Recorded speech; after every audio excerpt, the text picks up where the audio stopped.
I don't care for them really. They're just hard for me to get my mind around them. Used to this.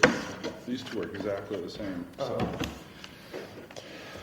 So is that a non-Apple product? yes, Okay. yeah, it's a Samsung. It looks.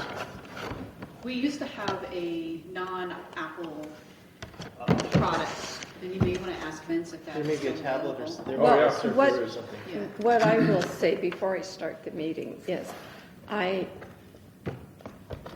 not fond of the iPad. The iPad doesn't please me. But I have a small tablet that I can get into my email from the city anywhere. Yeah. I'm not sure why that has been difficult for other people. I mean, I I don't don't know. know either. Can you get Yeah. another city email from the iPad? I get city email from the Did you iPad. use Going the Mass online. 360 application? On the iPad I do, on my other ones I do not. Well, Okay. it's not so much a difficulty, and this could be one of our items here. It's sort of a convenience. It's like, Well, yeah, I haven't been able to get in my phone, but I'll go ahead and Okay. call the meeting to order. And I was going to change our agenda just a little bit, in that I wanted to take items 1 and 2 and move them to the bottom okay, so that we can complete the business stuff and then we'll have the discussion stuff. But I did feel that it was important to start the meeting, because this is the first meeting of the year with the new committee members, that we establish our meeting date and time and that we select a chair. good. So Well, I we'll start nominate with Beck this. Ashby for chair. We can have more than one nomination.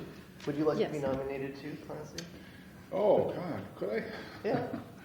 Are we doing that now? Is that what we? Oh, I was pausing because Yeah, I thought no. you had more to say. No, I didn't have more to say.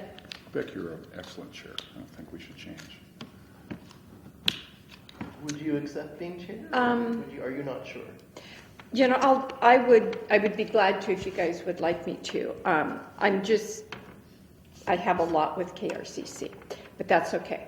I can do this too. And then the next question we wanted to answer is a selection of our meeting time. I know that the last 2 years we have met on the second Tuesday. Monday. Monday. The second Monday, and we've done it directly after public properties, or 10 o'clock. But I believe, They're doing something different. so Good morning. what I asked Carrie is, what's most convenient for staff?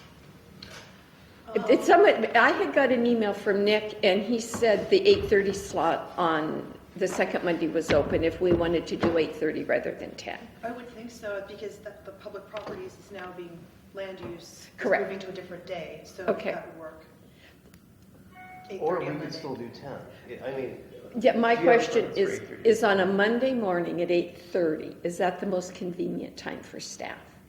It would not matter to me if it's 8:30 or 10 on a Monday. Okay, Yeah, you're neutral. either one. Mhm.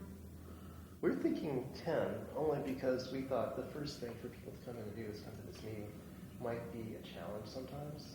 But if I can make it work, but it is sometimes challenging, especially if it's on a payroll week, because I have to get payroll done before 9, so.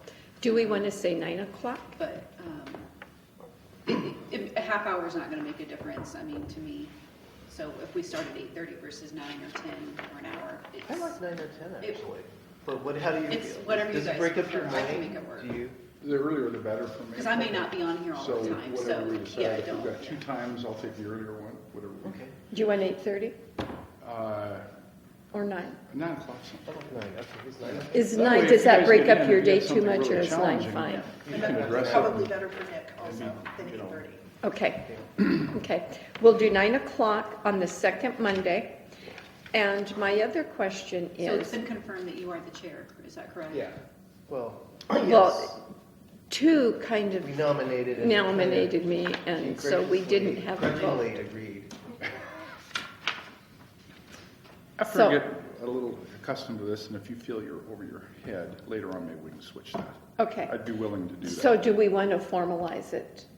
There By is, seconding it? You mean by a vote? yeah. By a raise of hands? What was that? If there's a vice chair, but we typically don't have a vice chair, but that's up to you Yeah. guys. Okay. I vote for it back. Yeah, me too. Okay. There it is. And mine's more selfish reasons so I can finalize the side of the agendas, but Right. I like that the agenda is now in alphabetical order. I think that's good. thank you.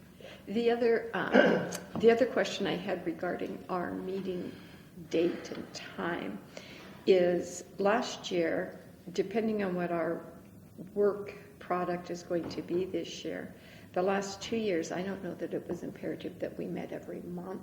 So are we open to meeting every other month? If the conditions necessitate that, I'm up for that. Okay, so we'll revisit that in a couple of months to see if we have the work to keep us, Yeah, to give us yeah. something to do every month. The worst thing you can do with a meeting is have one just because you think you should have one. Well, that is exactly my thought. Okay, then we will move the other items 1 and 2 down to the end, and that'll put us right to the hanging banner ordinance, which seems appropriate since the fire department's here. Well, he's actually here on behalf of the public event. Oh, okay. But if you need some, I know But- about a little bit. I can make a call if we need somebody here. Okay, then we will go right into discussion item 3, which is the public event and hanging banner ordinance. So the public event ordinance, there's still some work that needs to be done. I'm almost done with that, and then it'll go before legal counsel because we have a new legal counsel, so they'll have to review the ordinance to make sure. But in that process, we have also switched fire authority representatives. And so that's why we have Brad here. And he and I had a conversation that maybe it shouldn't just be public event application or public event process, but maybe some sort of a special event process, meaning that and you can jump in at any time, but regarding code in the fire authority on public events at private private Yeah. property. Well, what we have now, on public right-of-ways, we have a review process, and it says, we'll go inspect and do all the fire code stuff. Right. What happens is we have, a good example is Christian Life Center within the city. They have a big event. Yes, they which do. is just as big as any event we have downtown, and so the public safety aspect of it is there as well. We don't have anything in the city that says we can enforce or make them do anything. Same thing in the high school. They have Elton Goodwin Memorial thing, big event. They have tents, and it's almost like a little fair down there. There's no permit process, none of that kind of stuff. They And- do the accident thing too, usually before the senior prom or something. And they do get permission Right. from us because, and I think they've changed it a little bit. It used to be, they closed the road and all of that, and I think they've adjusted it last year. Yeah, I think so. I've been involved in that portion of it for a while. But it was only because they were accessing or closing a portion of Right. the city right away. And then, the fire department's concern is most of the time we have tent structures, and then we also have cooking going on, and that's a big impact along with, access of things, and just to be able to have the legal authority and That was rights my to question. take care of any possible thing. I'm not expecting a problem, but if there's nothing there, it's a little hard to go Is back that on. typically what you have to do? Is that Generally, typically what comes up? cooking is the biggest thing, and to be able to do that, City of Bremerton, City of Gig Harbor, I've gone to a couple different ones and looked at what they have out there, and it's pretty basic. They have a permit. Whether you charge for permit or not, there's a fee to go out and inspect and do stuff, but that's all part of it. It's not looking to make a moneymaker here on things, just so we have it. So Way. what's our legal authority to do anything on private property?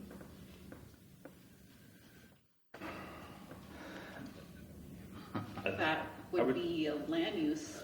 Yeah, I think it's well within the police powers for public Correct. health and safety, and so I believe you have the authority to do it, whether it's explicitly stated in state law or not. Right. It seems to me. Because it's public safety Yeah, that we're yeah. concerned about. Would we have a separate application or modify, or? It would be use a the same- modified, I think we would change it to where it'd be a special event application, and there would be some check marks or triggers within the application that says, hey, if it's private or public, area type of thing. And it's my understanding it's not to capture weddings or bridal showers or, baby showers, those type of things. It would be more triggered on the number of people, is that correct? Yeah, Maybe it's yeah, 51 plus or. Right, yeah. And So if that's you the difference. Yeah. Or open to the Question. public? would not be, it would still, whether it's a private event on private property, and what would trigger would be the public safety concerns, which would be the number of people, which I think was 50 or 51. And then if they had any tent structures that was outside, and then some cooking, there may be some. And I got some examples of ones. The Gig Harbor has a very, very good detail on stuff, examples on what triggers them and what they do with it. I have no problem taking that forward. Do you think it's something we should go to full council or just have Brandy incorporated into the public event And that's what I application was you're gonna doing? ask.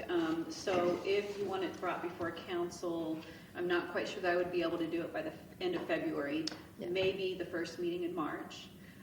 But if it went to work study, it would be the March work study session with the end of March, which I think that time frame is still. I'm not sure that this warrants a full council discussion before we, Take action. I mean, Take it's action. something that's been in the works, and as long as the Right. Committee supports what's being presented I think by just a staff, heads I up think to them it's. so they're not surprised by it, but I agree, they probably don't need to discuss it in detail. Yeah, so we do have the permit process now for special events. Right.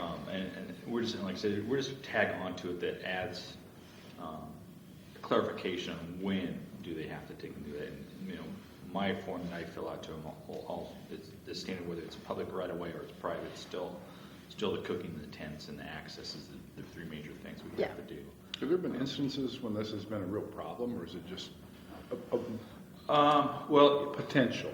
One of them was a couple years ago when they had the MMA fights. fighting over at the skate town. There was no rules for the fire department to go in there and say, hey, because it's on a private event, they weren't asking for city right away or use of city property, and that whole building structure wasn't even set to have that number of people and the exits, and I know that was a nightmare. Huh? Yeah, that was the one that was more of a nightmare. The one that triggered in my brain, like I said, I just recently in August was promoted up to fire marshal. Greg Rogers left and went to Spokane Valley. But we've talked about this kind of stuff before. But was it Elton Goodman? I just happened to be down there on shift still, and it's like, holy buckets, we got a big thing going on. I mean, we had a lot of people, we had tents, we had cooking, we had, health department had a heyday with them, but it was not good for them to start for the first Right, week. still talking about it. And again, it was something they didn't know. I mean, Yeah, correct. it wasn't no fault of their own of not doing it, but then there was nothing there for them first to even let them know, hey, you have to do this. And so, that's where it's really kicked in. It's like, okay, we need to really take a look at it, so we're not having, we don't want to make them have a false sense of security that they've done everything right. Everything have right, somebody else come in and start fining them, and we have no jurisdiction to say, okay, they've got it all taken care of. So. I have no problem. Brandy, And we would moving incorporate forward. this new process, and if there is a separate form, we would include that into the toolkit. Is the toolkit on the website? Not yet, because we're waiting for this process. Can we put the finalized. tool? I think we can put a portion of it on there. Yeah, I think that would be good. Yep, I'll make sure it gets on there. Have we covered the banner topic? No, we've not Okay. got there yet. Okay, well, if we're ready, I have a handout. Okay, So, So I think we'll work together with some language Yeah. to get that incorporated, and I think our goal is to get it by the end of March or first week of March. I don't think we have anything pressing that needs to be Anything taken. pending. I think we need to get it resolved before the start of the season. Yeah, so generally May, we'll definitely have something probably more in place for the hydro stuff. That's the end of May, Okay. So what I've passed out on the banner issue is we are working on the sign code update, and AWC has been helping us with that. And so this is just an excerpt of the temporary signage provision of the draft ordinance that we're working on. The draft, I didn't feel like it's ready for To prime time confirm yet. it. But this is the language that we're proposing right now for the banner signs. And the question is, do we only allow banners in conjunction with a special event permit? as through the process we just talked about, or do we allow them only with a right-of-way permit, in which case the council is more limited in who they can and can't approve in terms of organizations requesting the use of the sign. If they're actually hosting an event in town, that's just another hurdle that they have to clear before they qualify to use what would be the banner cables across the roadway. In the past, the banner has not been exclusively for events in town. The Rotary does a crab feed, and there's no public event application for that. Relay for Life puts up And one. that's because it was on private property. So Correct. if we amend our or our, what's it called, special event, that would Yes, now be but- a requirement because they would trigger that level. Well, except for the crab feed. Well, They the would. crab feed, would Relay for Life trigger it? Yeah, because the amount of people. Well, and the other challenge here is that under this language, if you only require the right-of-way permit, commercial businesses could potentially apply to use the banner. Right. You can't exclude them. But if you're tying it to a special event where they have to get a special event approval, you're potentially narrowing the pool of applicants who could apply to use. So it'd be any event that they're having in Port Orchard. And we could also, when we do this public event, we can say if, I don't know, but I think we would be able to trigger it that says, hey, if you're having a private event and you're promoting it within city limits, you can do X, Y, Z, but you can't do this, meaning that they can still advertise for a banner. They just doesn't meet the threshold for a fire authority inspection. It doesn't meet the threshold of. What I would be interested in before we limit this is, does the fire department have a list? Can we get like last year's calendar and find out who? I have a list of Do them. you have a Yes. list of who? Because I Lindsay would. copies me on all the applications, so I have all those. Okay, because I would be curious as to, would we be excluding someone who has historically used the banner? Okay. That's my only concern. I have no problem limiting it to what you're talking about, but I want to make sure we're not excluding someone that is used to advertising up there. Are we predominantly talking about Bay Street? Yeah, it's really the one location where we allow the Okay. banner. So, and then the other reason why I add this on there is because if we weren't able to control the content and that wasn't the direction that the council wanted to go, because they just didn't want it, the Chamber of Commerce did reach out and say, hey, if it becomes who can control the content, they would be happy to take over the program and administering the program, but they wanted to see if Public Works would still be able to hang the banner, so. I told him, I said, well, we're still working on it, we I don't don't think know, I would not care whether the city controlled it or Another entity? whether the Chamber. chamber controlled it, just like the fire department has been doing for us. But I don't make the connection that who's ever controlling it, who's ever processing those applications, can control the content. I mean, the content issue is the Chamber's not same, under the isn't same it? regulations as we are, because we're government aid, is that correct? But no, it's the signage in the right of way. We can issue the right-of-way permit to the chamber on an annual basis for the structure, and they can put whatever they want on it as we They can make it set their own a legal limitations as non-conforming what can sign. go on there, right, where the city cannot.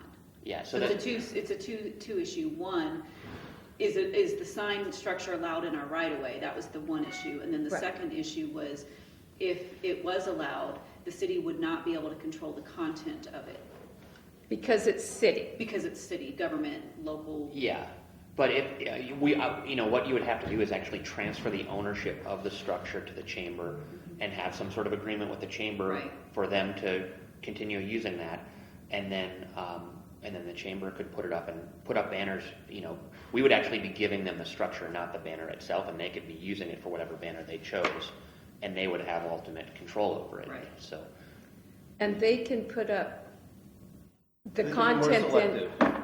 but the content then they could put up any banner they wanted, correct.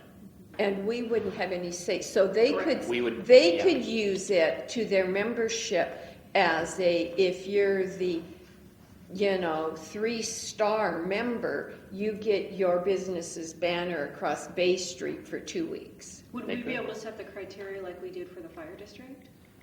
I don't think so. So See, I it's think- either all or nothing. I yeah. think we need to be careful, Right. because they could then sell the banner across. Yep, Or use it as a reward. right. Right. And I'm gonna guess They would that's, control the content. I'm guessing that's not their intent, but I think you're right that it's. You will we- find that many of your Chamber of Commerce members are fairly entrepreneurial. And, And they'll find a way to, Yeah. yeah, and No, it's all, I'm and it glad would you're also bringing it be up, a yes. revenue source for them. And that was mentioned as if the program was going to be going away, they would step up. But, so I don't think it's their intent to take it over and move forward. It was only as a last resort to say, hey, Right, we could. if it But was we gonna would go have to away, be they would be careful. willing Yeah, to well, step up. in my thought process, you saw how quickly I thought if I were in the chamber, that's what I would do if I had the right to put the Well, banner that's what on. we would do if we could do it. So it's not gonna take them long We'd want to make to money not be too. as benevolent. Yeah. And if the city was going to be putting the banners up on behalf of the chamber would need to contract with the city for that service, and that would be we'd have to charge them for that, I would assume, and they could charge for the use of the banner because they had leased it, and we could give them the ability to, Right. So I don't know which is more cumbersome and more whatever, but just wanted to. throw Yeah, that no, out to the it's, committee, it's that was an discussion, option. because banner season is rapidly Right. approaching. yeah.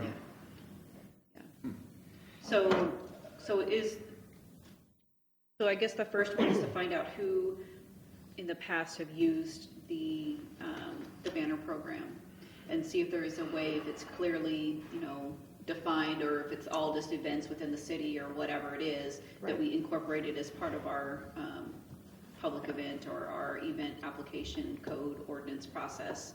and my And other if we thought. can limit it to that criteria. You right? could also establish certain users as like a legacy user potentially. And Okay. Correct. so I think you would be able to reserve the banner for certain times of the year, but that would just need to be in the code or in the. Okay. And I do believe that the legacy piece is very important.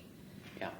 Yeah, I'd say 90% of them are probably the same users over and over and over. That's what I'm thinking, Yeah. and, That's what I agree. I yeah, think too. yeah. So, yeah, and then anybody new who wants to use it could apply under the right-of-way use or special event process to. But this is time sensitive. So how do we, as a committee, want to move forward with this, with the committee and staff? How do we want to move forward with this? My goal was the same thing, is if it's incorporated as the public event, we would just get that all wrapped up, hopefully by the first part of March, and move forward. But, Yeah. and I know they're anxious to get it resolved before March 1st. I don't know if there could be an interim agreement or resolution that says until everything's finalized that we can accept the applications and do the hanging. Yeah, I That part mean, we don't know. have the right-of-way use permit code written yet, and that's I think the something that- fire department should just take it back. Sounds great. Yeah, I think there is an interim fix, but getting it done by March is gonna be really difficult because you're talking about amendments to the sign code, amendments to or adopting a right-of-way use code and your special event. The trigger with the 1st of March is not necessarily that's when all the banners want to go up. That's when all of the nonprofits are trained to Yes. reserve their weeks. Yeah, They're So- camped out in front of the door. Yeah. I've been one of them. Yes. And I would need something to go before. And we've got to make that the 23rd online council instead of meeting. physical. They should just be sitting by their computer clicking on it to get in. Something, yeah. And And they camped out could. overnight.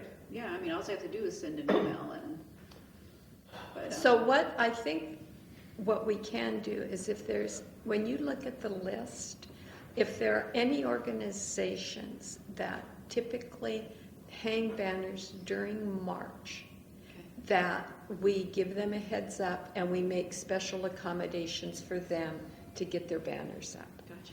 And then we use April 1st, we let everyone else know that the application process will begin April 1st this year. And I think. And that gives us another month, it gives us 6 weeks from now to put something And, together. yeah, I'm hoping that will be, I like second quarter, but do you really want April 1st to be the first day that you do or this? April, whatever that first Monday is in April. Right. Right, Yeah. right. Does that It work is for second you, quarter, we Nick? could say the first Will day of that- the second quarter. I mean, yeah, I don't have, the actual application process is not what concerns me. I know, but does that give you time to do what you need April to do? 4th is. Potentially, after the Okay. first yeah. So Let me April ask, what is the advantage of letting having the chamber run this program as opposed to us running it in-house and keeping it all here? I think the What's the advantage- disadvantage of us running it, this I route? think the only advantage is if the city, We don't advantage have to to the adopt the cities, same we- code. yeah, we won't have to adopt it in the code, and then the other one is that we won't be subject to, Content neutral.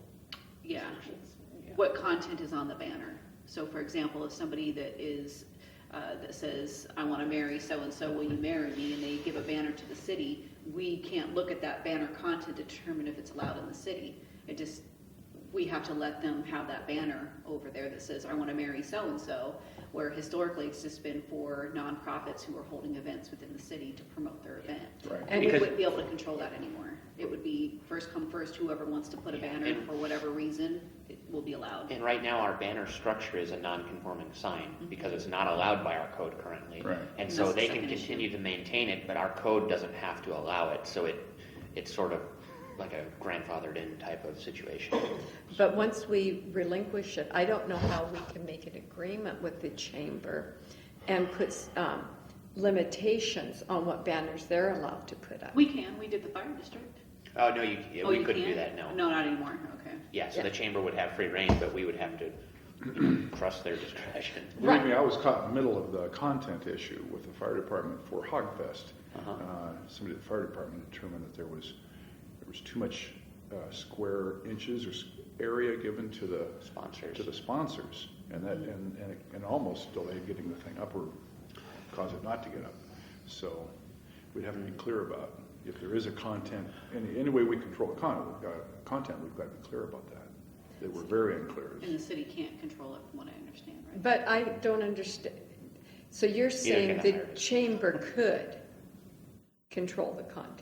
Because they would be in possession of the non-conforming sign under a lease or some other agreement. They're Okay. not under the Supreme But Court can, case right can we, the city, in the agreement with the chamber, limit what they could put up there? No. Okay, see, so we're giving up, regardless, we're giving up the content, because the chamber, you would expect them to take all the legacy, but they could easily use it as a revenue generating. Although if they lease it from us, I mean, I don't know who's going to be responsible for maintenance. You're going to have indemnification. They may have to have insurance. So that process of having the chamber do it sounds like that would be hard to execute by the That's what it 1st of sounds April. like based on the conversation we're having, yeah.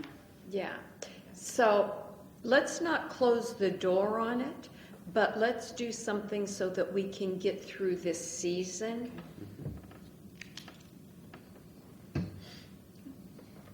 Even if we put a moratorium, if I don't know if that's possible, and say the only signs, while we're working through this process, it's only legacy signs that can go up. Because those are the people we don't want to damage. Yeah, that's certainly possible. I'm meeting with the attorney at 1, so I can ask her about that. And that we can take action by the 23rd, right? Yeah, that would Okay. potentially be easier. That might be just, yeah, relieve the fire authority right away, bring it into ours under, that would be, I think, probably the best. Oh, sorry, I don't know the whole thing. I wasn't part of the thing, but I know it's going away from us, but I don't know the details when and where, You but know. I can take it back to the chief. I gotta meet with him anyways. Yeah, no, we appreciate all they've done for us over the years. It's been above and beyond. I know I put quite a few up over the years. Yeah. Been here 25 years. Yeah. And it's gotten much better, I think even one of our own guys built the chair ladder thing to go up. So. To go on, so. Are we limited to one banner over Bay Street? That's all we've got the setup for. Yeah, that's the only sign structure. And like I said, the banner structure itself is not allowed under the current codes. And so we would have to change the code to allow it for additional banners to go up. And we could work out an agreement to manage it this year and then work on that separately. The other thing that I noticed is I came into town the other night driving this way, and there was no banner up, and I'm going, what's wrong with downtown? I mean, it looked different, and it was because there was no banner. Yeah. I'm going, someone swept the streets, and I'm going, no. I think it's a pretty cool little thing. Okay, so our, did we think we were going to do the moratorium? Was that the easiest? We have to ask the attorney about Okay. it, and, I'll have that conversation this afternoon. Okay, so in my report to council tomorrow night, I will say that we've been looking at a couple different options for the banner. I wouldn't mention the word moratorium. Yeah, I would just- say, I you're would looking not. at an interim ordinance to allow the existing events to continue. Continue for the year. Without Yeah. opening it up to new organizations until we can come up with a permanent solution. Right, but that's what I would report. Okay.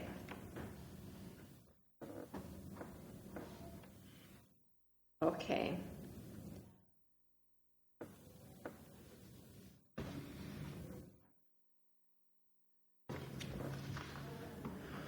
Okay, now we are to a fun place, which is the SR 16 signage and cost estimates.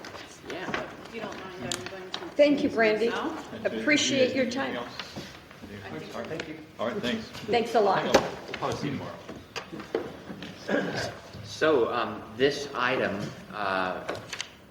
it came out of, Alan and I had met with WashDOT about a year and a half ago to talk about this very issue, but we didn't get a lot of traction, and so the council had asked Brianna to look into this, and she spoke to, I guess, the right people, and we met in December, and WashDOT said they'd get back to us with a cost estimate and a new plan for re-signing 16 approaching Clifton and Tremont.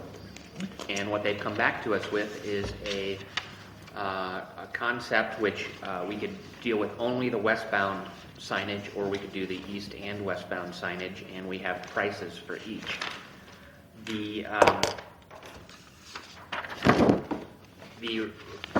thing we're looking for from the committee right now is a recommendation on whether or not the full council should vote to approve the expenditure of these funds. In talking to Alan and Mark, we do have an annual sign budget for the city for street signs, and so we could certainly pay for this out of that budget line item. And it's really just a matter of evaluating whether this is a good and effective thing for us to consider. And WashDOT said it would take probably 4 to 6 months to get the signs fabricated and installed once we've ordered them. And Okay, tell us the money. $8,500 for just westbound, or $17,000 for both westbound and eastbound. If you wanted to go with the eastbound signage, and I think the only reason to consider not doing the eastbound is because the Bay Street SR 166 exit in Bremerton is pretty clearly marked for Port Orchard and is actually probably the preferred route for people coming to the city center. And so I don't know that you need to restate what has been stated previously. I mean, I guess it's a second opportunity for people to come into town, but it's certainly not the most direct route into town. So, Yeah, it depends on what part of town they're going, definitely not city center. yeah. And you would be putting those,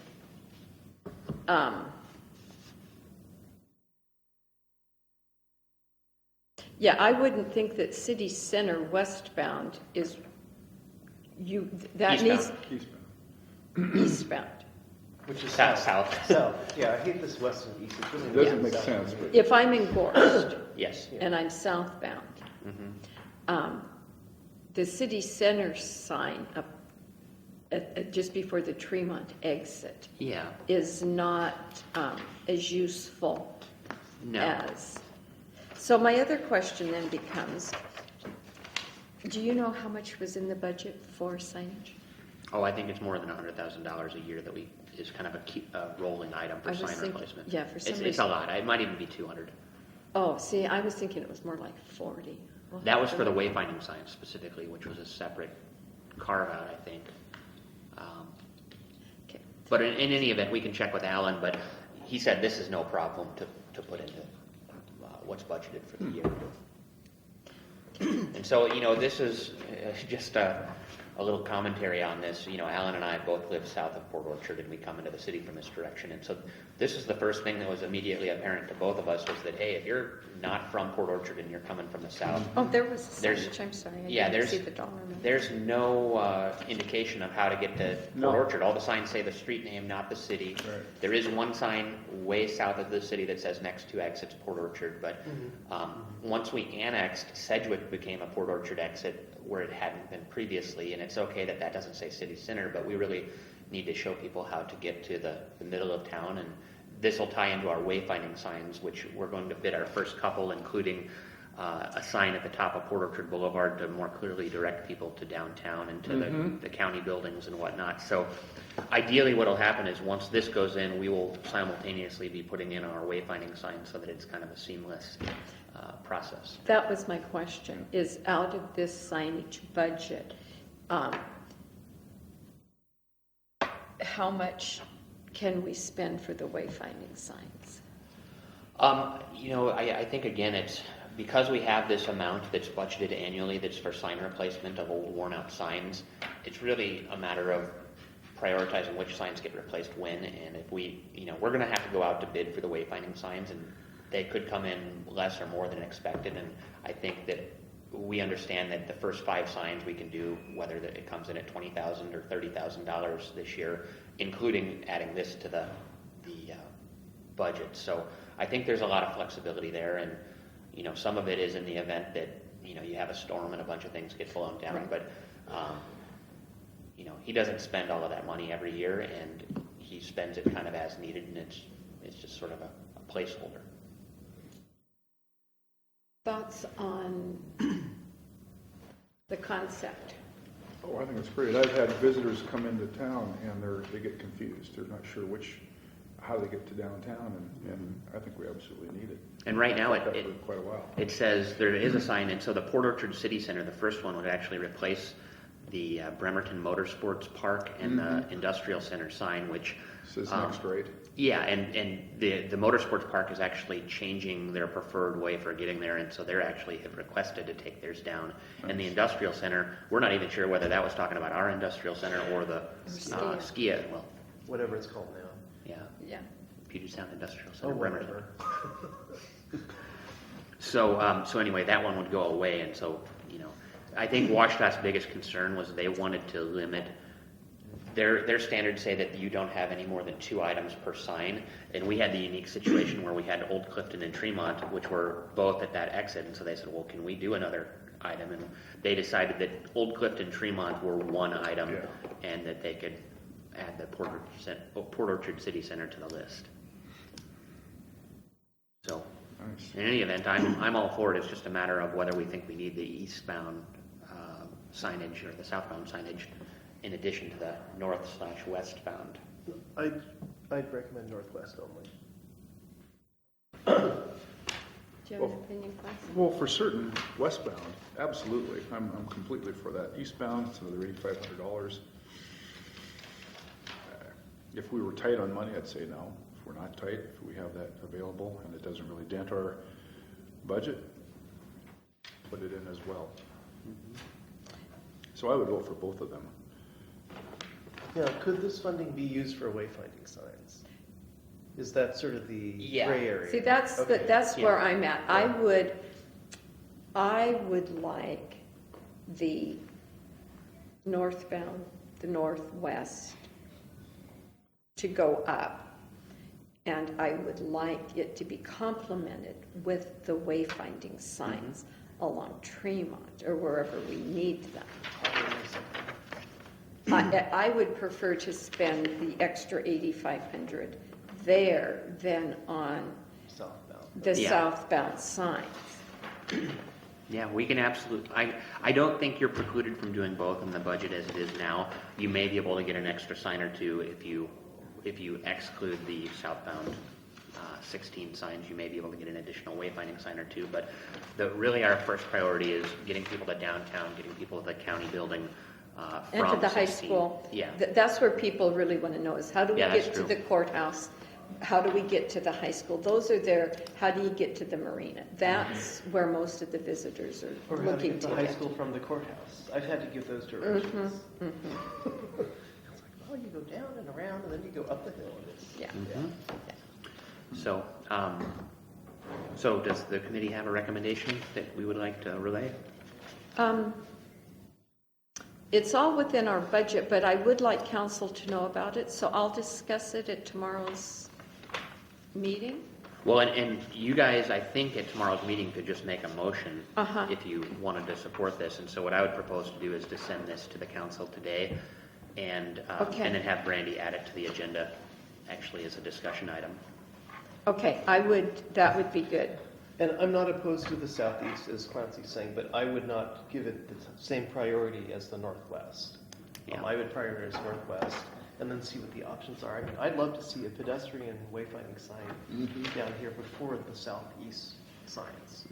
So Right, that's the priority that I'm thinking, at least. I'd agree. I would take the westbound as a top priority, along with wayfinding signs when you get off these exits to Right. Okay. find the downtown area. And if we're all still pleased about that and there's extra money, I would not I be against the suspect the eastbound. state is going to want the order at the same time. I think it's a lot more streamlined if they do it all at once rather than Yeah. having us come back and find these Yeah. people and verify quotes and. Right. So, it's unfortunate that we do not have the wayfinding bid yet to know how much Yeah. we're talking about. But there are no signs right now, once you leave Gorst in here. I don't think it's, Oh, well, like, stop, you're leaving Fort Orchard, turn around. well, the other thing is we're talking about just getting them to Tremont. We're not talking about the Sedgwick exit, getting them down to the ferry. Those are the things they're looking for.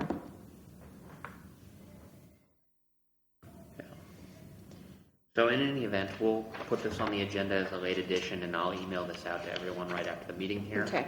And it sounds like the committee wants to recommend definitely westbound and leave it up to the full council for the. For the other, correct. And my recommendation and what I'm hearing from the committee is the westbound plus wayfinding. Correct. The complementing Yes. wayfinding is Yeah. the recommendation. Sounds good.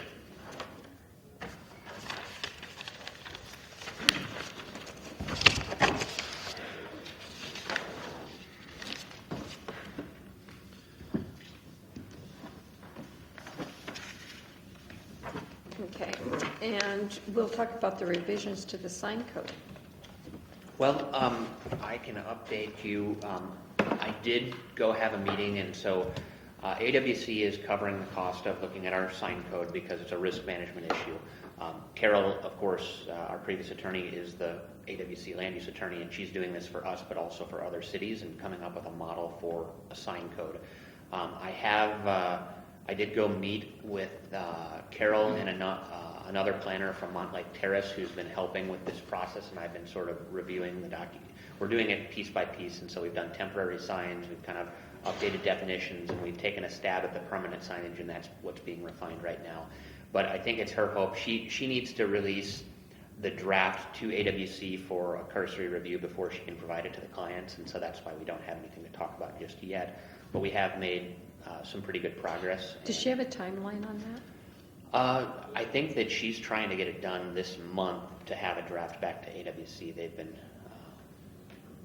I think, with a lot of Port Orchard work, it kind of got put on the back burner for a little while in December when we were trying to get other things done, but it's moving forward now. Okay, within the next couple of months. Yeah, I would hope to have something for discussion, at one of the next two economic development meetings, or land use committee meetings, whichever one it needs to go to. Okay, so that I understand this correctly, AWC via Carol Morris will have a model code, and it theoretically will satisfy all the legal elements. Correct. Okay, so we'll have that. Now, will we have the ability to make modifications to that would be specifically for Port Orchard. You would, but what you're going to be talking about is how much area and height are we going to allow for particular signs. I don't think we want to change the structural portion of the plan.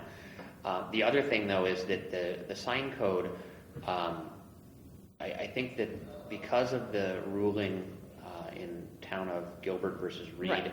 it's a strict scrutiny test, and so every regulation that we put into place, we have to justify. And so if we start, and so we're justifying it through public safety concerns, through traffic safety concerns, and so if we change things too much, we need to look at our justification and potentially include purpose statements to the effect of why is Port Orchard, why have we chosen larger signs or smaller signs, et cetera. And so, and then of course there's the public outreach of this, which is educating people of what we're required to do and why we've taken the steps that we have. And without bringing on a consultant, there's not a whole lot of opportunity for the product to be influenced one way or another, other than in size and height and area. What I guess I want to say is I would like to see, and I'm not sure at what point, and maybe it's before we get the actual draft model code, so maybe it would be next month at Economic Development, is to bring in the Chamber of Commerce and the Port Orchard Bay Street Association, because those are our two major merchant groups, and ask them for their sign needs. So then when we have the draft, we can look at it and see, are we meeting the needs of our merchants, or do we need to make some modification for them? Yeah. I honestly don't know what their needs are. I have had merchants ask me about digital signs, and it was just a general statement. They wanted to put up a digital sign, and I wasn't sure where or how or what it was going to be. Yeah. And actually, I think the most contentious part of the whole process is going to be temporary signs, and because you can't regulate the content of the temporary signs. Now, real estate signs are a type of temporary sign. And so can somebody have a real estate sign and go through an election season and express their support for a particular candidate?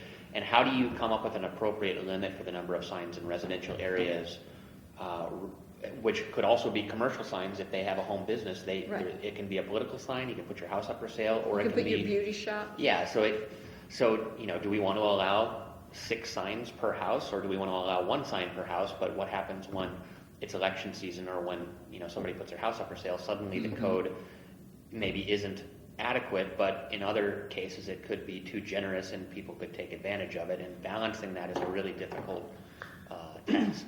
In addition to your saying like public safety and traffic safety would be examples to modify whatever code we had, could we have aesthetic reasons be one of those? Absolutely, but that again is a much higher bar to clear, and you really Right. have to explain what you're trying to accomplish. And the through- reason I bring that up is my sense, and this may be wrong, but it's just my sense of history, is that councils have historically, for aesthetic reasons, tried to limit the signs, for example, political signs, which I believe is unconstitutional, but has not been challenged by the ACLU in our city. So it's like, on one hand, my personal preference is that we could ban all signs for political races, and we know that's never going to happen. Well, you could, and what we're looking Right, at is, so you've what got is- the right-of-way versus outside of the right-of-way, Right. and so do we allow one side Right. per property frontage within the right-of-way and one on their actual property? Do you ban them entirely in the right-of-way and only allow them on their property? Which is what we've been doing. Well, yeah, and as long as you treat them fairly, that's fine, but I think our code actually has 2 exceptions to the total ban of signage in the right-of-way, and so you have to justify those exceptions so that you're not infringing on First Amendment rights. Yeah. I also caution us about, the personal experience I've had with sign codes in Gig Harbor is the building we were renting had like maybe 6 businesses across the front, and they were all kind of independent from each other. And they had a sign box up there, and so the tenants simply had to get the insert and put it up. But that still had to be approved by the city of Gig Harbor. So our sign company sent the specifications to the city of Gig Harbor, and it met the size of the box. Well, guess what? The box was out of compliance with Gig Harbor's code by something like 2 inches. It took us over 1.5 years to get the sign up, because when the building owner got into it, he had to replace all the signs, plus the color of his building did not agree with what was allowed. So I caution us that you can make your sign code very, very onerous, and I'm not sure that's our intent I either. don't think it is our intent. Yeah, it's anymore. definitely not, and I think that actually the content neutral ruling has changed what you do with non-conforming signs, because we're no longer allowed to look at the sign to see whether the existing business is or is not there, because your determination that it's non-conforming has been restricted by this as well. However, if the sign, I think there is a way to say that if the sign ceases to be used for a certain period, then you have to bring it into compliance. But we're dealing with that question as well, and it's certainly going to make it easier for doing change outs. But that's the other thing you have to be careful about with like the digital signs, is that once you allow the sign structure to go up, it's there forever as long as somebody maintains it. So it's much harder to, once you've allowed something, to make it go away if it turns out that you don't like it. What is everyone's feelings about inviting our merchant groups in? I think it's a great idea. They have a stake in it. They really do. And as you say, I've been in pubs for a few years, and I, like you, I don't really know what they want. Correct. Because usually when I hear about an objection to a sign, it's something they want to use, and they object to the fact they can't use it, but I don't really know what the masses want. So it'd be a great idea to bring them in here and hear them out. Yeah, one of those is like we had somebody who wanted to do a window wrap on their building, that the whole window was going to be you could see out of it but not in, and it was like a screen over the window that basically had signage on it, and so but that was way exceeding the allowance for sign area. Oh, in terms of the size. Yeah, and so that's one of the questions, is somebody may say, hey, I would like to be able to do something like this and do it, but if you allow it for him, you have to allow it for everybody. Yeah, And is that what you... it's a delicate balance, because you want our downtown to thrive, but you don't want it to look like a circus either. Yeah. I wonder if there's a happy compromise where we would say, if you want to do that, you can do it, but there's a cost. No. Yeah, Can we do it that way? We can't? I mean, can we charge if we're going to exceed the normal size? No. That's too bad. That's It's a good way to make like money. extortion or something. No, it's not extortion. It's not extortion. It's like if you're gonna assault We'll the send Nick down in aesthetic black. sensibility of the public, you should be paying for it. I don't know. I'm not boy, against it, but, I know that I've heard that some of them felt were too restrictive on the A boards. Yes. It's an ugly sign tax. Yeah, and A boards are always an issue. Yeah. Or will that be addressed in the news? Yeah, we're going to allow them, we're going to continue to allow them in the right-of-way with insurance, or out of the right-of-way without insurance, but it counts as your allowance for temporary signs. So But if you do that, You're in the right of way. Is that, because right now I understand that we have that for the downtown overlay district. But if somebody going at Bethel wants to put something in the right of way, are they going to be able to do that? yeah, we can't discriminate Okay. between Bethel or Bay Street, with the exception of WashDOT jurisdictions outside of the historic part of downtown that predated incorporation of the state, because WashDOT has different jurisdiction than in areas that were established later as a state highway. But Okay, so we will invite those two groups to come to our next economic development meeting and let us know what their sign needs are, and then have a discussion and make sure that we're getting those into our plan. And then the next item on our agenda is the economic development element of the comprehensive plan. And I had just asked, first of all, for it to be handed out, made available to the three of us.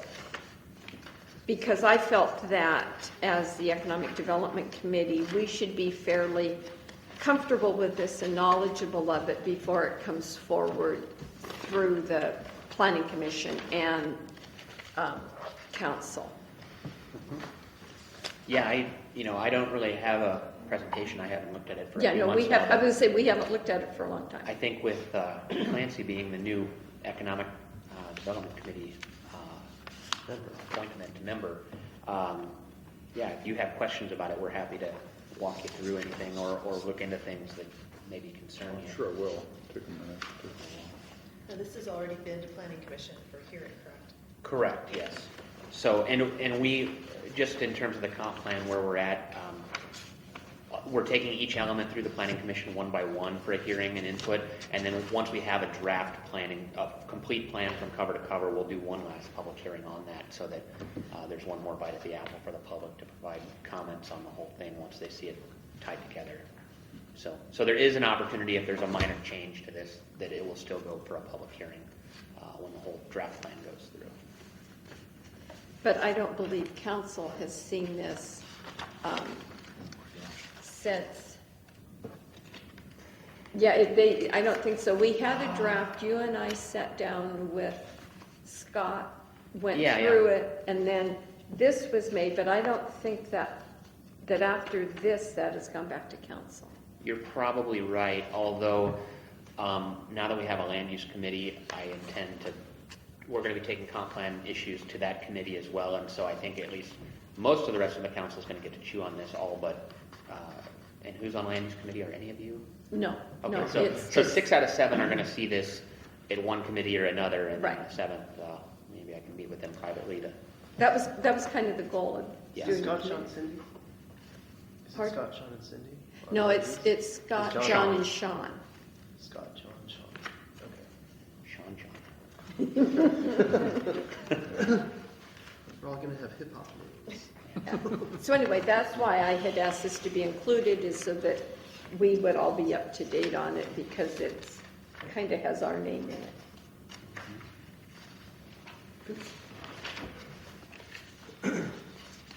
Okay, These are usually not controversial, I would say. so they're not too bad.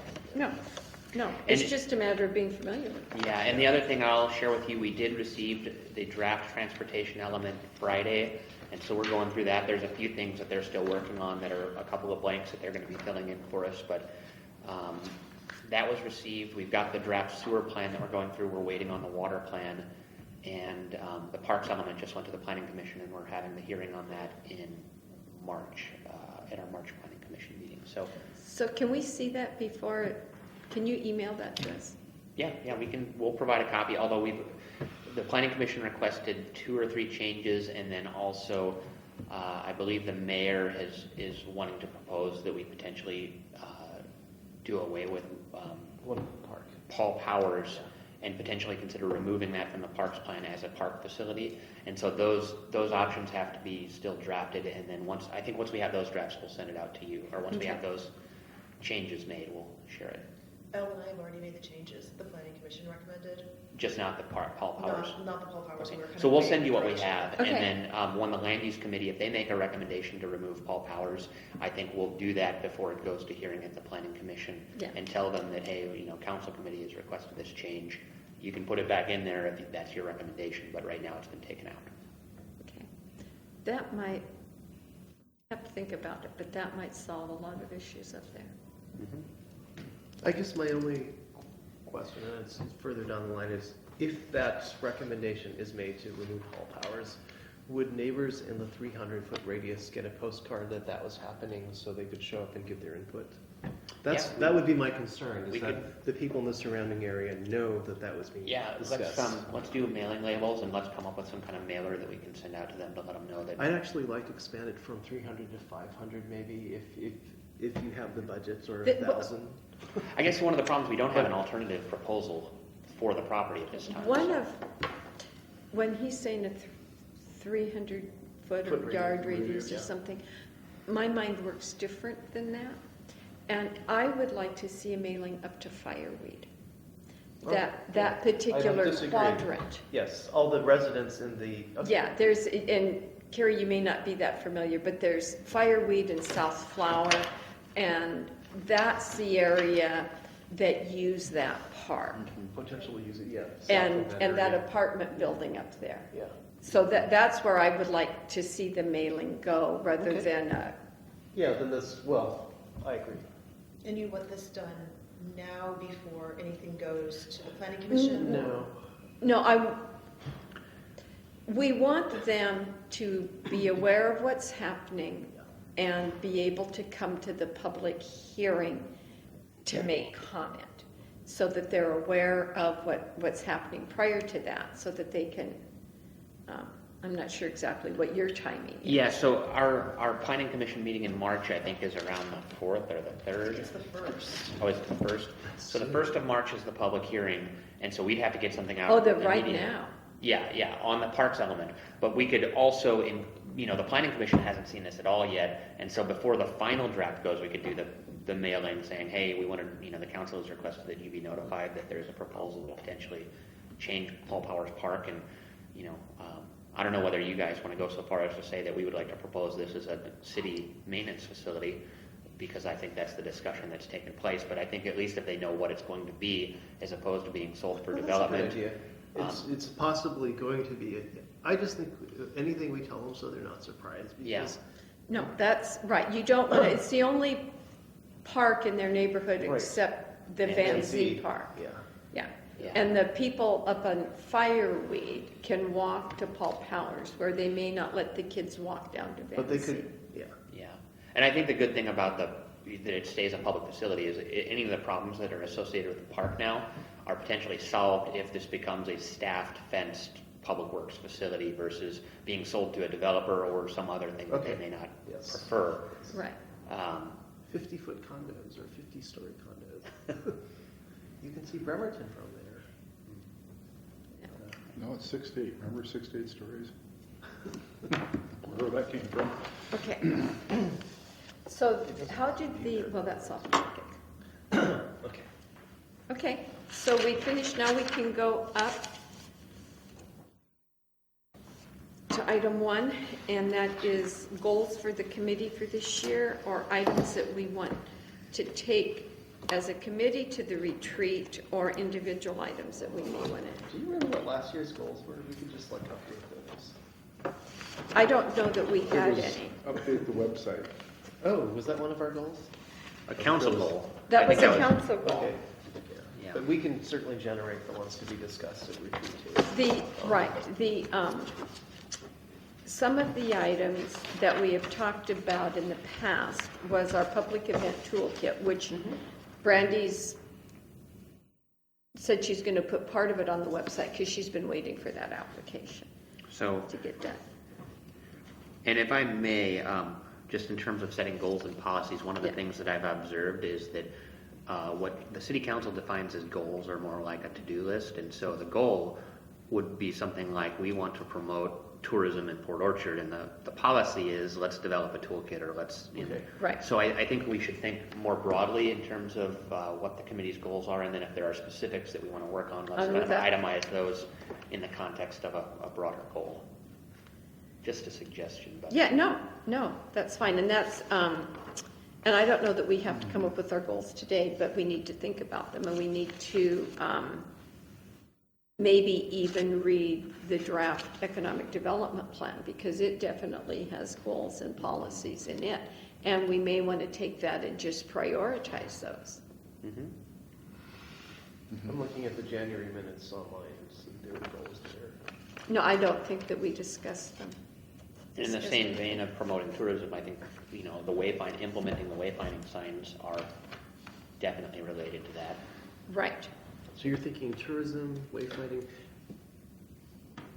Well, I'd like to add communication/outreach, but I think this is something that may I- be more of a council related or. right, that's not necessarily, so you said tourism, you said wayfinding. And we have our public event toolkit.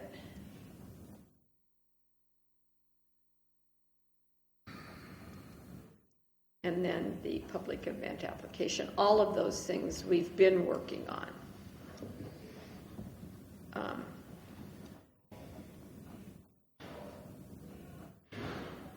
I know that the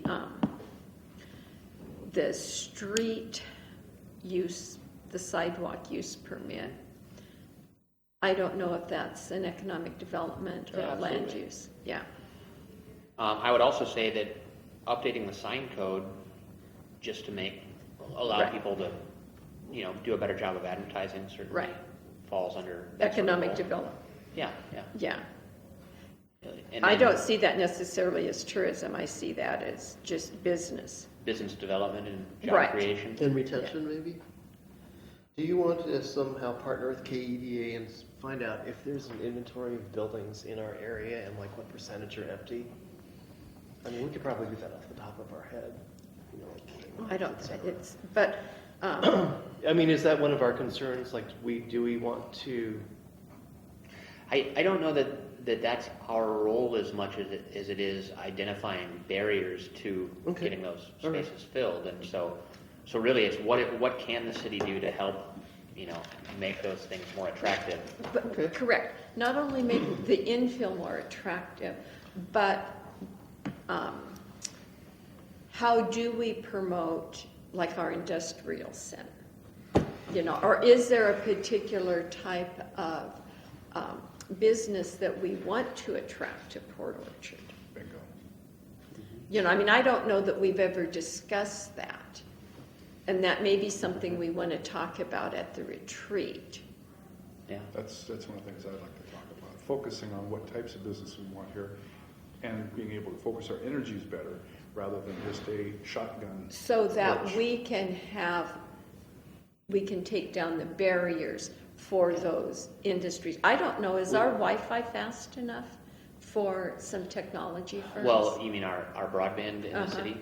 I assume so, I think, but I don't know what it is off the top of my head. That's a good question, and I can't answer. But even if it's not, we don't have the control over that except as it would come to our franchise agreement. And so, Right, so then could we go to WAVE and say, Well, no, there's the KPUD piece, which. and there's the which you're thinking KEPD of, piece, And that right? goes to the county building.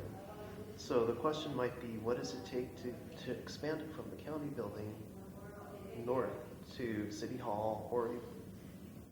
Okay, well, I'm just thinking if I am The wanting, business. if I'm a business and a lot of my business is done over the internet, is my internet connection, does it have the capability to meet my needs, the speed to meet the bandwidth to meet my needs? And I don't know what businesses need or don't need, and I don't know what we have. yeah, I'm pretty sure we've got at least 40 meg service and available, and businesses probably have 100.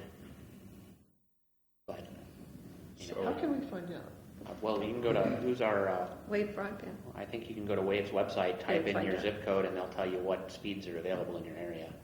But those are things we haven't done, and are those Yeah. important for us to do? Yeah. And again, that's just one of the barriers of the infrastructure pieces that someone may need.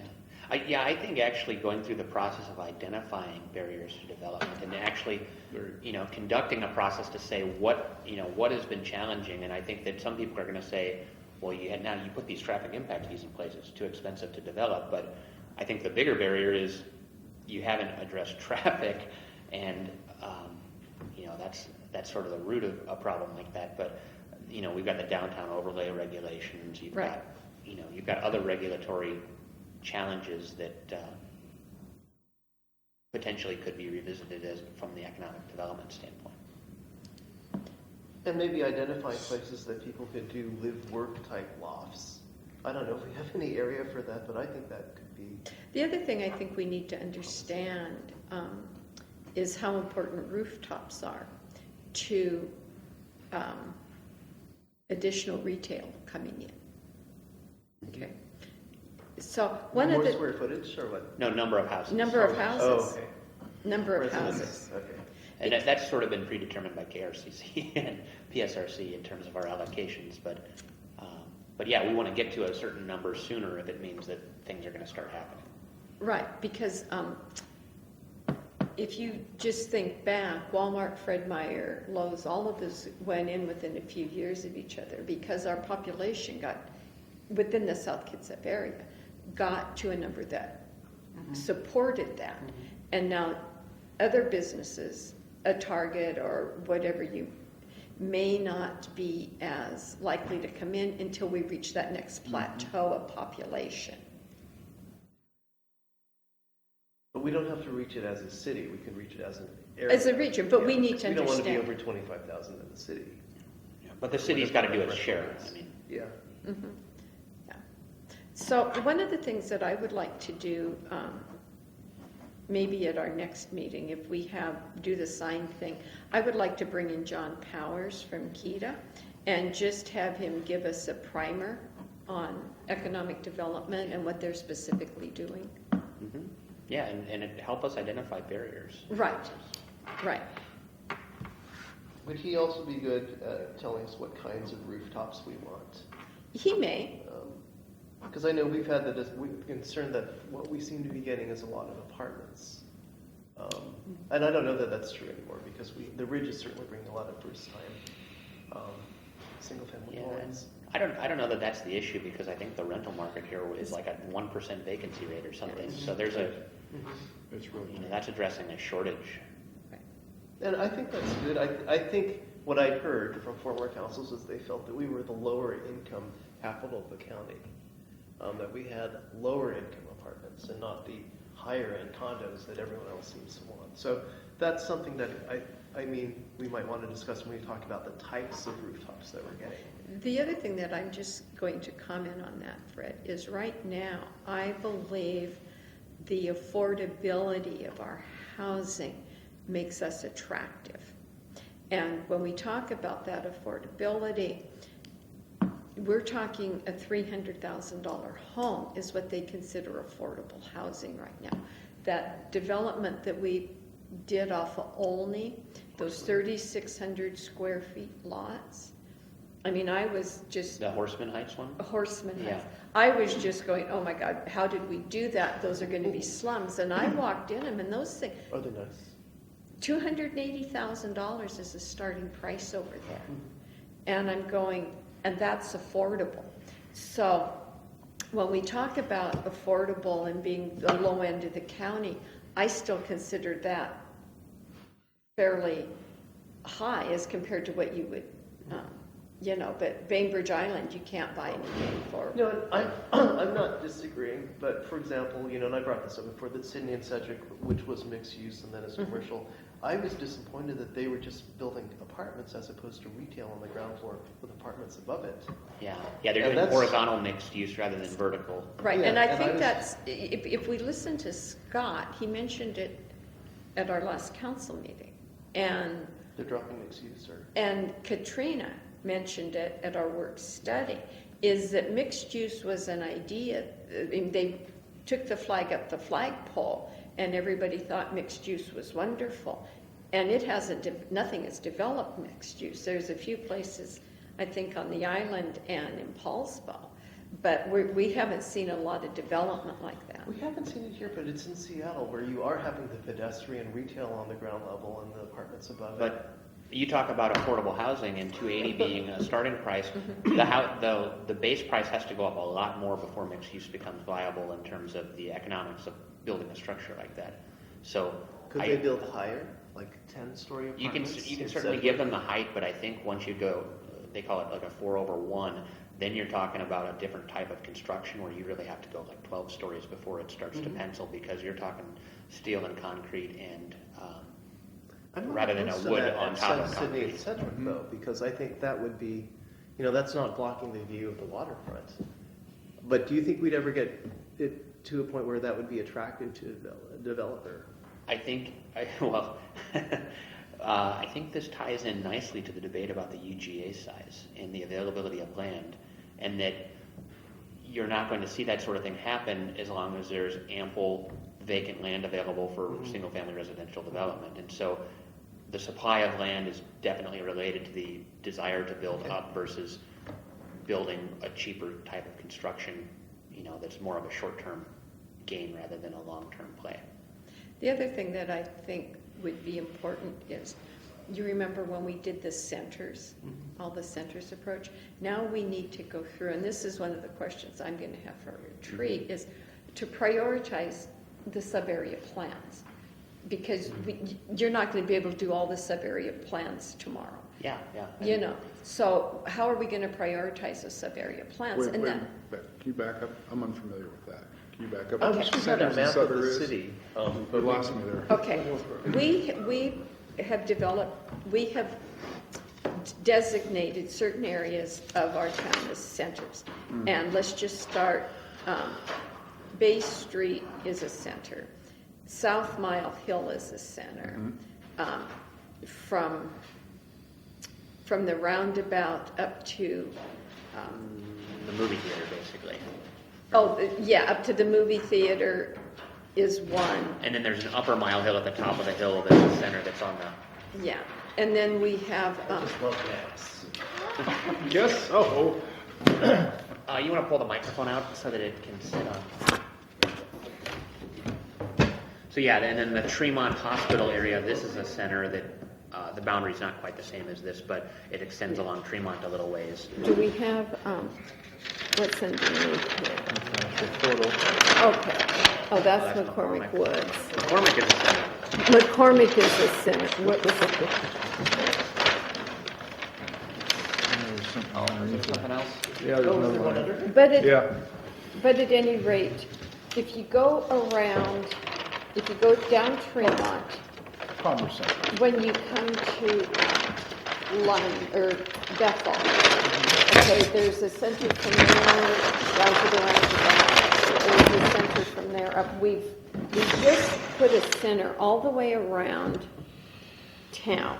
So there's a center here, there's a center here at Bethel and Sedgwick. Bethel and Lund is a center, Lower Mile Hill, Upper Mile Hill. The county complex of the Tremont. building.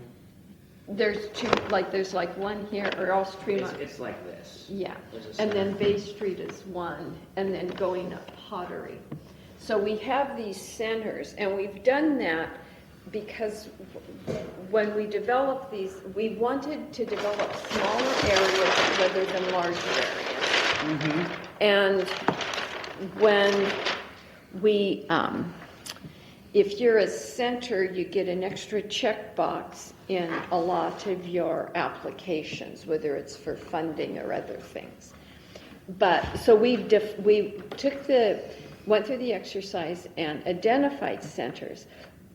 But now the next step on that is to develop the sub-area plan for this center. This center, your height can be 6 stories.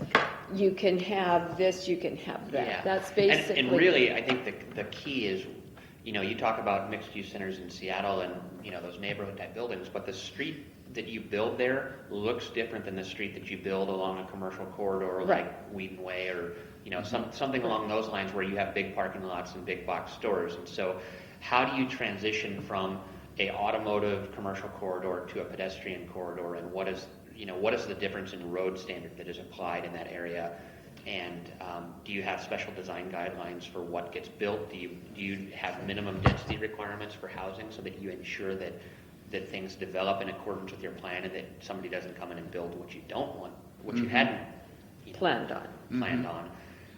And so anyway, part of the reason we hired Carrie, in addition to the working on the comp plan, was to go through the sub-area plans and develop those plans moving forward once the comp plan is done.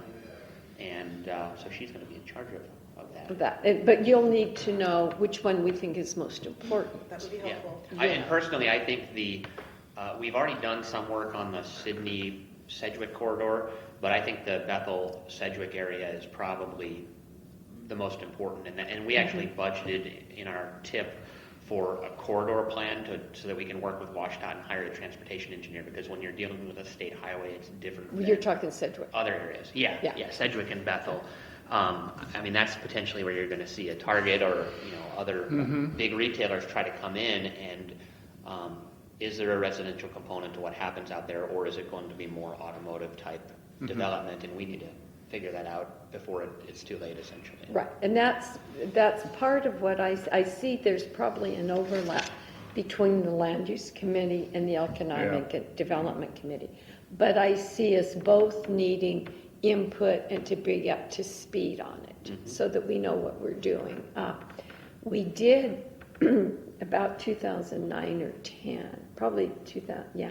We did the Pottery Sydney transportation piece, what that road would look like. And at the time, I really wanted to do basically a sub-area plan at the time, but it was not a priority for anyone else. But we can see that's where a lot of our development is going. Yeah. You know, we've got those apartments out there now, and Yeah, and actually, I mean, we're already meeting with developers who have approvals along that corridor. It's almost too late for a lot of those larger chunks of property because there's entitlements in place. Are there Yeah. any names we know? Kruger is one of the guys that owns something out there, and he's got just a flexible commercial one-story space that's 6 or 7 buildings with parking all around all of the buildings. But is that Belfair Kruger? I don't remember. I don't know that I actually met the owner. I only met his engineers who put this together. But it seems to me that he entitled it with the purpose of selling it, not because he's actually the developer. We're also talking, you know, there's a gas station proposed on Sedgwick between Bethel and the Bravo Terrace area. And, you know, you put a gas station right in the middle of that, you're sort of setting the tone for what's going to happen in the future. I'm sorry, on Bethel or on Sedgwick? Sedgwick. So it's at Sedgwick and Between the highway Ramsey. and Bethel? Or not Ramsey. Ramsey or Geiger? Yeah. They want to put a gas station there? Yeah, Marco. Oh, wow, And a that's car going to wash. be tough. Boy, oh boy. It's not. Well, they're not even- gonna get a left It's not in. even a 3-lane road. Yeah, well, they're not going to get they don't get a left in. It's going to be a right in, right out only unless they construct intersection improvements. But, you know, it's, you know, I'm surprised they didn't want that at the bottom on Roland's property. Does Roland still own that? I don't know. I think he does. Yeah, I'm not I sure. mean, but what we as a group need to understand is major development like that is going to go near our off-ramps to 16. Right.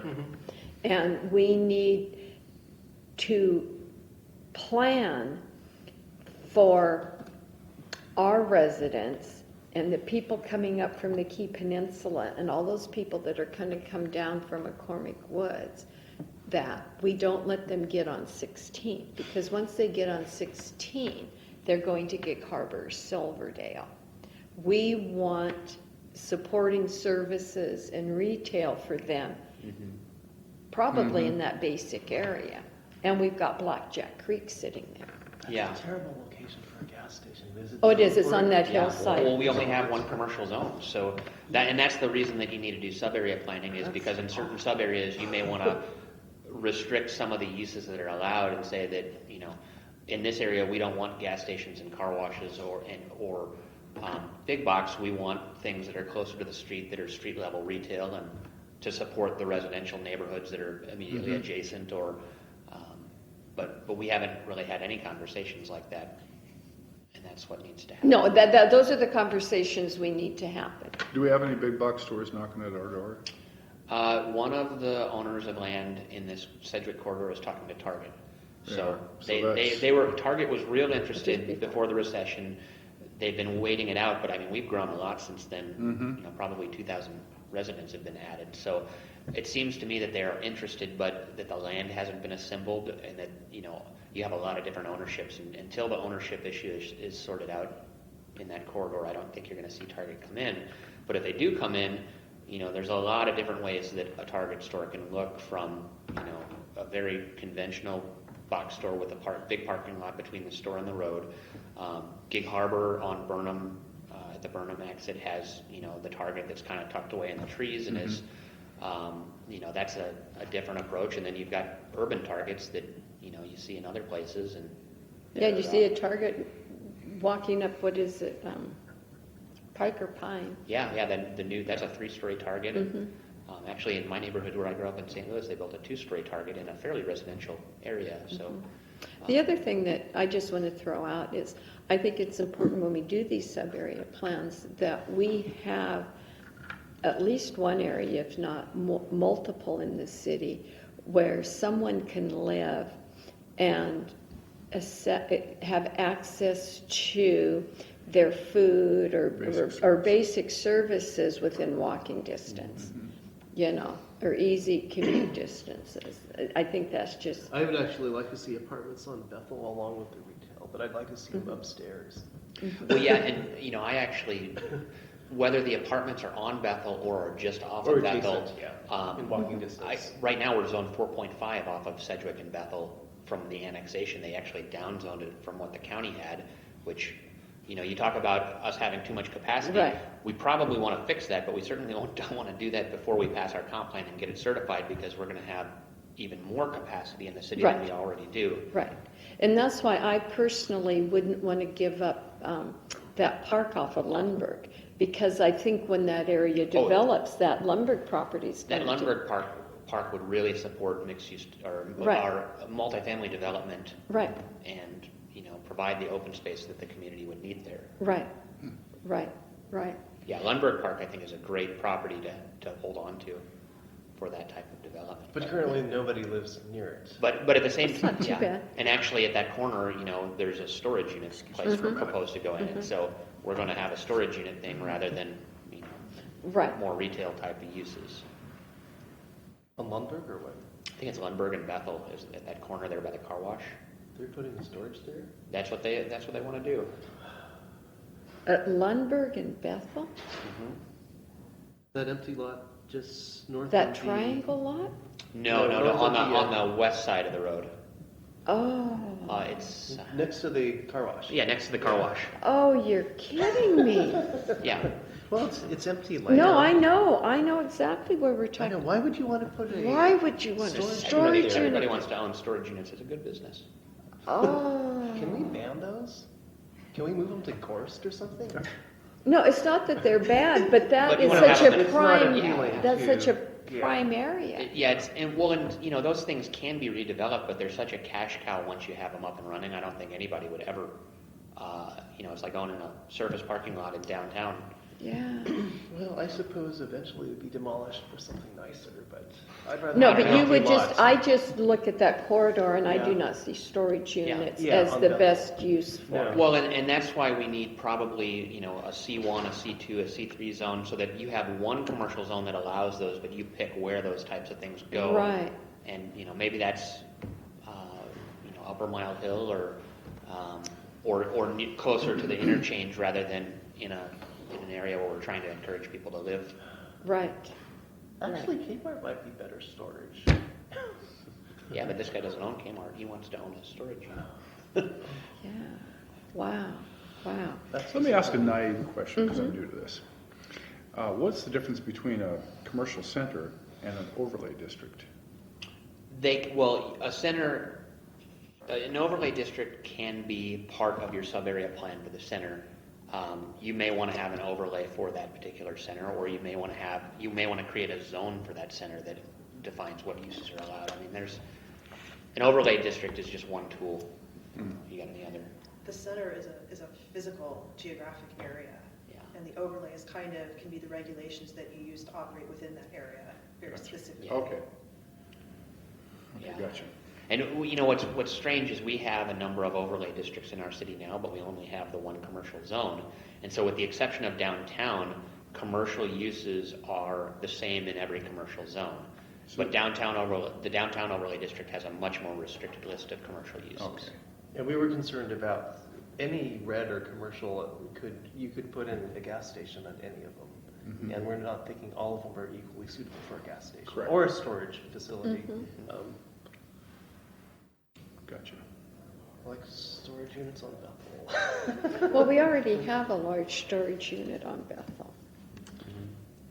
Yeah, and I just look at that corridor and that's not what I see as the highest. And then, as we all know, there's a little capitalist in me and I don't see us getting a lot of sales tax revenue out of that. Where I would rather have some retail where we're getting some sales tax revenue. Yeah.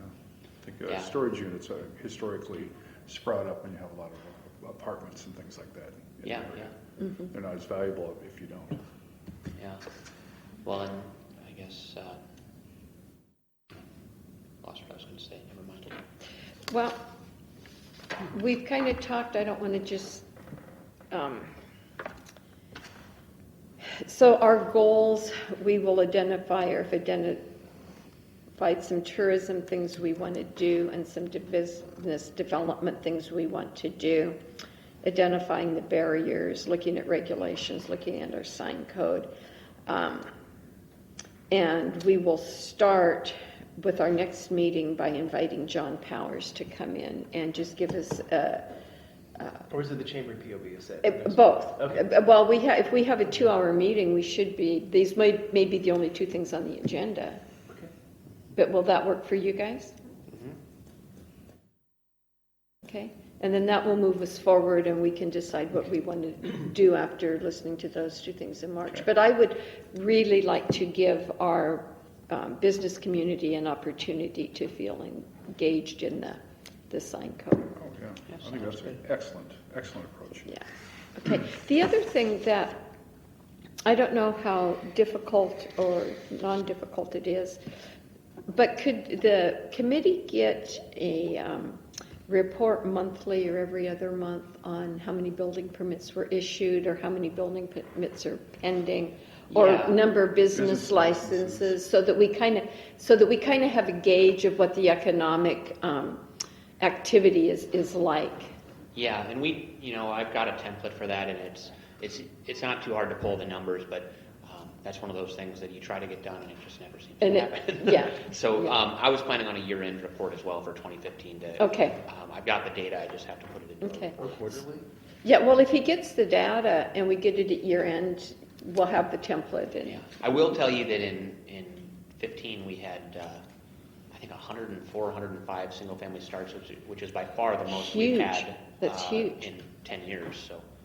The other thing I would be interested in is I know that McCormick Woods sold, and I know that there's going to be some significant activity out there, and if we can keep up on that. And isn't there some potential applications out off of Sedgwick behind Bravo Terrace? Yeah, we haven't received an application on that for the on that multifamily, but he's still talking about it, and he's been scoping things with traffic engineers, and I think sooner or later it's going to happen, but the roundabout has to happen first. Yeah. So, right, and traffic is probably one of those barriers that we need to look at. Is there anything else anyone has for this morning? Not high. Okay. All right. Carrie, you didn't say anything all morning. I'm listening. I'm writing it all down. Okay. Yeah, and our intent is not to cause you more work. Our intent is just to be aware of what's going on. And Fred, did you want to say something about parking? Because we've got the parking. Oh. Well, one of the topics is I would like us to, actually, I'd like us to figure out how many parking spaces there are downtown. And if there's a better way that we can either configure it or help the POB and say, advertise and let people know there's plenty of parking.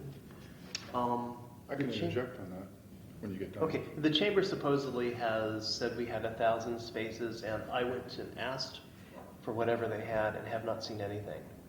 So I don't know where they got their figures, but my goal is just to, even some of the time zones or the time limits are not appealing to everybody, and I don't know if there's a solution that the merchants might have. Some of them don't like the 2-hour; they want 3 or 4 hour.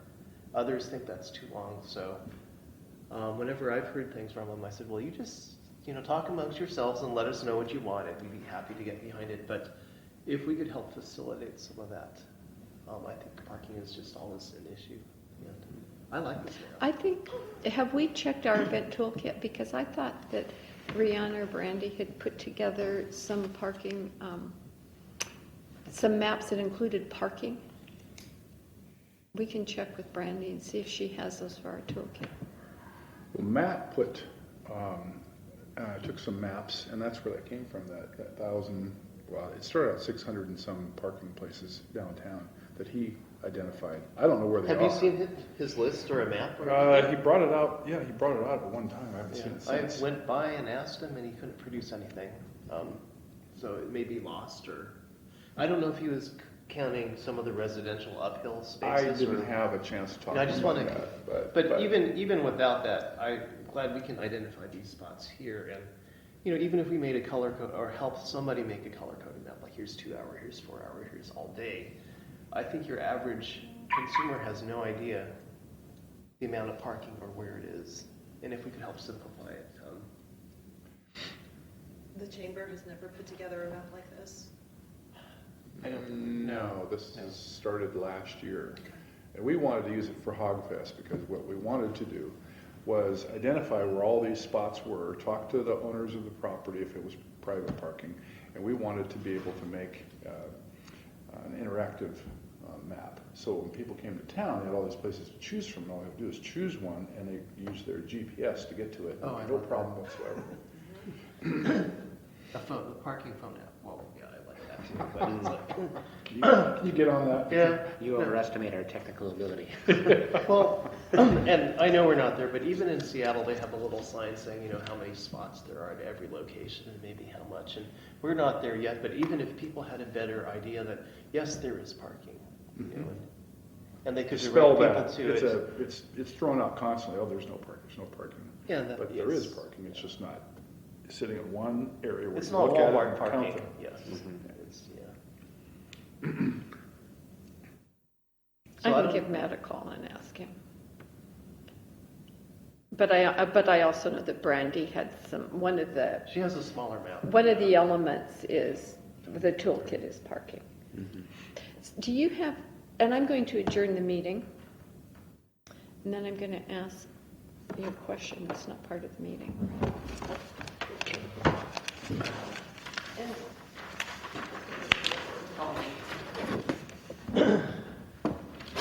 Yeah. Who put this together? I think this is Mark's map. What are the hydros going to Oh, I ask see. us? This is not